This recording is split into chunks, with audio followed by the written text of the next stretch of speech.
Noise. It's always there, even in silence. Beneath every quiet moment, there's a hum, the world breathing. In the city, noise becomes texture, layers of life stacked on top of each other. What sounds chaotic is sometimes the most natural rhythm. I used to think noise was just noise, but listen close. It's a map of where you are, a reflection of the world around you. Here in Bangkok, every street has its own sound. Every corner hums with life. This is where noise becomes music.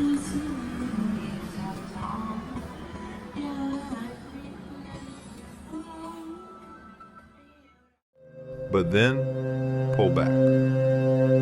The same city becomes still. The balance between chaos and calm, between presence and absence. Distance softens it, mutes it. Noise turns into texture.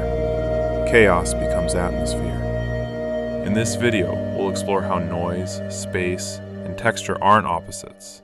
They're instruments.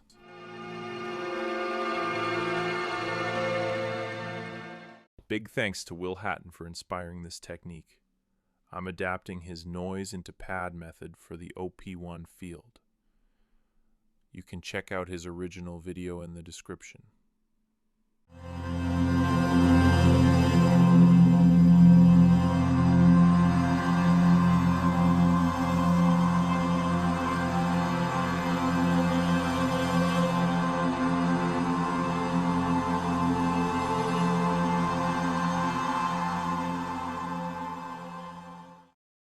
I will be using noise from the DNA synth, but any noise source can be used. Feel free to experiment creatively.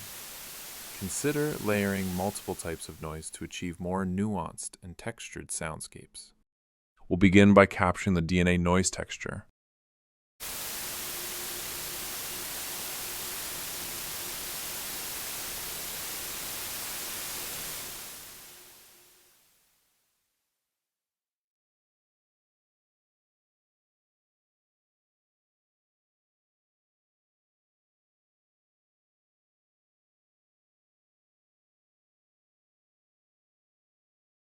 Once we've captured the noise onto an audio track, we'll import it into the sampler for further manipulation.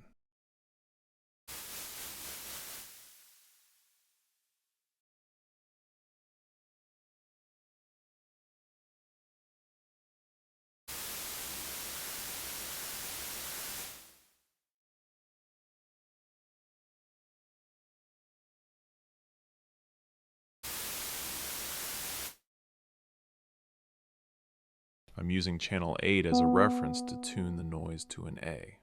That said, it's not critical at this stage. We can always fine-tune the pitch later during the final pass. I applied a filter to the noise channel and dialed the resonance to its peak.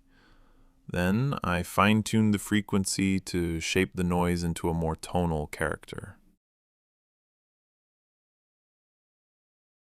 I continued experimenting with the filter, recording each pass onto a new track.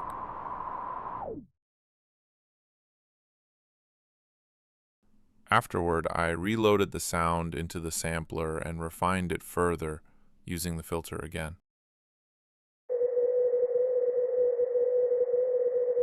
Most of this process, roughly 10 to 15 minutes, was edited out for pacing. There's quite a bit of trial and error involved here.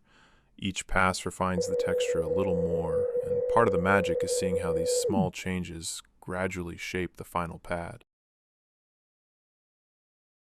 I repeated this cycle a few times until I landed on the pad you're hearing now.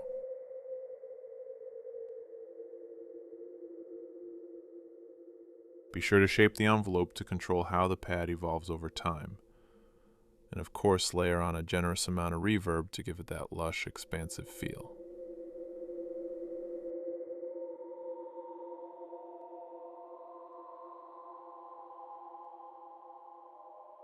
Sure, it's not surgical like desktop EQ work, but for a quick sculpt in the field, it holds up surprisingly well.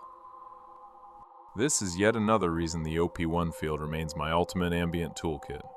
It doesn't just respond, it invites you into a dialogue with sound, where limitations become the spark for unexpected textures and tonal discoveries. Taking it a step further, I layered the pad onto one channel and added complementary noise textures to another. After recording both, I bounced them down and reloaded the blend into the sampler for deeper shaping. It's a simple move, but that extra dimension of layering brings the sound to life in a really evocative way.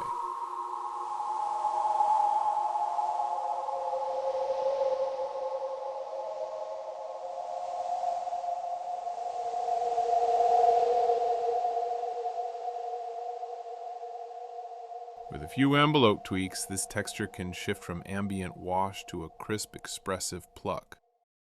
It's moments like these that reveal just how much character can be coaxed from noise when sculpted with intention.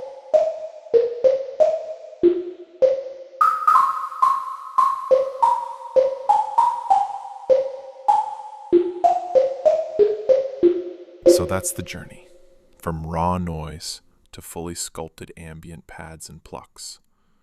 It took some trial and error, some unconventional methods, and a whole lot of filtering and bouncing.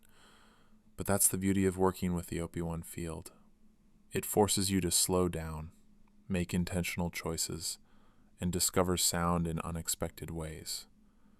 It's not about perfection. It's about process. About shaping something personal, unique, and expressive from nothing but texture and tone. Thanks for tagging along, and I hope this inspires you to explore your own ambient toolkit. The limitations are real, but the magic is very much possible.